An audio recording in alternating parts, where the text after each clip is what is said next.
Hello ladies and gentlemen, my name is Razovy, and you are watching the Razovy Revive channel. Now this is a special episode that I released on the 31st of October, Halloween, because this is a Halloween special. We're going to talk today about Satsuriku no Tenshi, or in English, Angels of Death. And this is, for me at least, this is the anime that I put on when I want to get into the Halloween spirit, basically. And I hope that I can convince you to do the same. Now, this is the Razovy Revive channel, which means that you're listening to a podcast. Yes, there are visuals on the screen, and sure, feel free to watch them. But frankly, most of them don't really matter all that much. What is important is that you listen to the video, and if you want to watch, sure, that's fine too. So let's actually talk about Satsuriku no Tenshi, about Angels of Death, because this is truly a Halloween anime for sure. I really enjoyed this anime. I watched it in 2018. It also aired in 2018, so that makes sense that I watched it at that point. So I watched it when it came out. And I remember really liking it. At the time, I was living in Japan, so I have very vivid memories of sitting in my room in Japan, watching this anime, and really liking it. I wish that it would have aired on in October. That would have made more sense than having it air prior to October. That's a whole different story. Satsuriku no Tenshi, Angels of Death, is actually it's a story about mystery and about horror. We start off with this girl. She's called Rachel, and Rachel has lost her memory. She wakes up in this really creepy tall building, at the top of the building, and she has no memories whatsoever. She has no clue what happened to her, why she's there. How to get out, she doesn't know. She wakes up in this weird room and she just has no clue.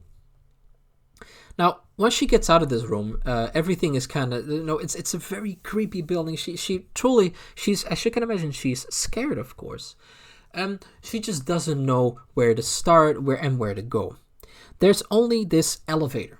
So she goes to the elevator and hopes to go down immediately. This is the first roadblock. She can only go down once, and then she has to get out of the elevator, do something specific. Go through the whole, go to all of the rooms, and then once she's done that, she needs to get this special key, and then she can continue on her merry way. She can go down another level. Now, this is what I'm going to tell you now is all episode 1, episode 2, so these are not major spoilers. And she goes down a level, and that's where she meets this really weird guy with a sight who is called Isaac. And he actually tries to kill her once he sees her. So she runs away, and, she has to hide now in this really huge building, of course. And he tries to kill her. And then eventually, right before he kills her, because he catches her, in the second episode or something. He catches her. And she's like, well, they kind of make this agreement. She says, I first want to know why I'm here. And I want to get out of this. And the only reason that I can know is if I get out of this building. And then once I get out, you can just kill me. I only want to know what is happening here. And Isaac agrees because he also wants to get out of here. He doesn't like being there. He wants to get out as well. So he agrees he's allowed to kill her, and in return he helps her get out of this crazy building. Starting from that point on, it gets way creepier. Truly, it will. The part with Isaac and the first episode and stuff, that's already quite creepy. But starting from the third episode, it gets really, really creepy. And it's we meet characters that are just so weird and so twisted that you're like, wow, is this for real? It's also very gory. This anime is 70-80% just gore and violence and hack and slash. Also, there's no right or wrong in this anime. It's not like Rachel is is perfect or the person that is in the right. Or something. She's just trying to survive, and she also kills if she has to, and Isaac, of course, loves to kill. That's his whole shtick. So it's this anime it's a lot of gore, a lot of blood and violence, and that's also why it's so perfect for Halloween night, because there's so much violence and so much blood in there. So if you like anime and like that kind of stuff, this is perfect. So yeah, that's definitely a thing. And the characters that we meet are all more twisted than the next one. So for example, in episode 3 we meet this really weird person, but then in episode 5 or 6 this is topped off by an even crazier person, you know what I mean? So it constantly tries to top itself with even weirder and crazier characters that want to kill them and torture them and that kind of stuff, and they therefore have to survive. And of course Rachel is not strong enough to survive on her own. That's why she needs Isaac. Isaac kind of does the heavy lifting, but then Rachel is the smart one and makes the plans, and that's kind of how they survive. They're kind of codependent in that sense. Yeah, so Satsuriku no Tenshi is definitely a Halloween anime, something that you should definitely take a look at. It's actually, what I think is very fun is that it's based on a game. This anime is based on a game that then was based, like then a manga was created around this game, and then the manga got popular enough for it to also get an anime.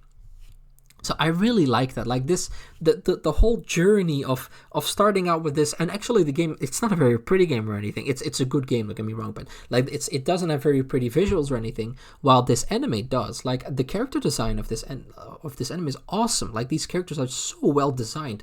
They're so pretty when it comes to like visuals.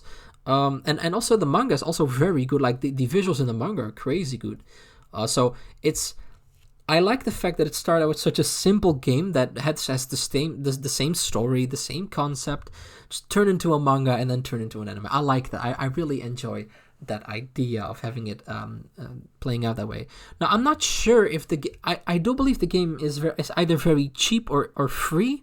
I don't remember exactly, but the game is not very expensive. If you're interested in the game, you can also buy that, of course. And the manga is, I believe, also translated in English. Yeah, I know for sure. It's also translated in English, so you can get physical volumes of it as well. I'll leave it in the comment section and in the description. Like, I'll leave a link if you want to get the manga, like the physical manga or something. That's perfectly fine, so you can get it yourself. Now, of course, there are also other ways of getting it. We all know that. But yeah, if you want to get the physical, legal volumes, you, of course, can use those links that I will provide for you.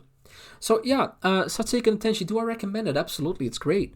Like I said, it tops itself off in every episode. It gets weirder and more horror and more gory every single episode, which is great. Like, that's the whole purpose of this anime. And it also has a satisfying ending, which, especially when it comes to horror movies, is rare, but this one is a very satisfying ending. So I like that too. It's definitely worth a watch, especially on Halloween. So ladies and gentlemen, this is the end of the video. Thank you very much for watching. I hope you liked it. If you did, make sure to click on the like button. And if you haven't subscribed yet, but you do like this kind of content, then of course subscribe. It's kind of like a win-win situation for the both of us. So ladies and gentlemen, I was Razovy. You were you. And I will see you guys later. Goodbye.